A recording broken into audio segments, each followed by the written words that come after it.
ನೀವು ತುಂಬ ರೈಸ್ ಬಾತ್ ತಿಂದಿರ್ತೀರಾ, ಆದರೆ ಈ ಥರ ರೈಸ್ ಬಾತ್ ಮಾಡಿ ನೋಡಿ, ಬಿರಿಯಾನಿನೂ ಬೇಡ ಅಂದ್ಬಿಡ್ತೀರಾ ಇದ್ರ ಮುಂದೆ. ಒಂದು ಸಲ ಅಲ್ಲ 2 ಸಲ ಬಡಿಸ್ಕೊಂಡು ತಿಂತೀರಾ.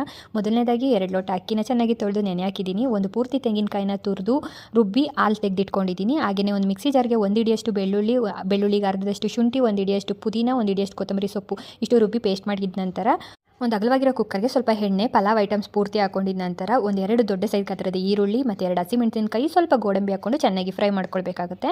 ನಂತರ ರುಬ್ಬಿರುವ ಪೇಸ್ಟ್ ಹಾಕ್ಕೊಂಡು ಸ್ವಲ್ಪ ಅಚ್ಕಾರದ ಪುಡಿ, ಅರಿಶಿನ ಪುಡಿ, ಖಾರಕ್ಕೆ ಎಷ್ಟು ಬೇಕೋ ಅಷ್ಟು ಅಚ್ಕಾರದ ಪುಡಿ ಹಾಕ್ಕೊಳ್ಳಿ. ಹಾಗೆಯೇ ಗರಂ ಮಸಾಲ, ಧನಿಯಾ ಪುಡಿ ಇಷ್ಟು ಹಾಕ್ಕೊಂಡು ಚೆನ್ನಾಗಿ ಫ್ರೈ ಮಾಡಿದ ನಂತರ ಒಂದು 5ರಿಂದ 6 ಟೊಮೆಟೊ ಹಾಕ್ಕೊಳ್ತಾ ಇದ್ದೀನಿ. ಇಷ್ಟು ಸುತ್ತಲೂ ಎಣ್ಣೆ ಬಿಡಬೇಕು, ಅಲ್ಲಿವರೆಗೂ ಫ್ರೈ ಮಾಡ್ಕೊಳ್ಬೇಕಾಗುತ್ತೆ. ಸ್ವಲ್ಪ ಉಪ್ಪು ಹಾಕ್ಕೊಂಡು ಚೆನ್ನಾಗಿ ಫ್ರೈ ಮಾಡಿಕೊಂಡು ಸುತ್ತಲೂ ಎಣ್ಣೆ ಬಿಟ್ಟಿದ ನಂತರ ಇದಕ್ಕೆ ನಾನು ರುಬ್ಬಿ ತೆಗೆದಿಟ್ಟಿರೋ ತೆಂಗಿನ ಹಾಲು ಹಾಕ್ಕೊಳ್ತಾ ಇದ್ದೀನಿ. ಇದನ್ನು ಮತ್ತು ನೀರು 2 ಅಕ್ಕಿಗೆ ಸಮ ಮಾಡಿಕೊಂಡು ಹಾಗೆಯೇ ನೆನೆಸಿಟ್ಟಿರುವ ಅಕ್ಕಿ ಹಾಕ್ಕೊಂಡು ಕ್ಲೀನಾಗಿ ಉಪ್ಪು ಎಲ್ಲ ಕರೆಕ್ಟಾಗಿದೆಯಾ ಅಂತ ಒಂದ್ಸಲ ಚೆಕ್ ಮಾಡಿ 2 ವಿಷಲ್ ಮಾಡಿಕೊಂಡ್ರೆ ರುಚಿಯಾದ ಟೊಮೆಟೊ ರೈಸ್ ಬಾತ್ ರೆಡಿ.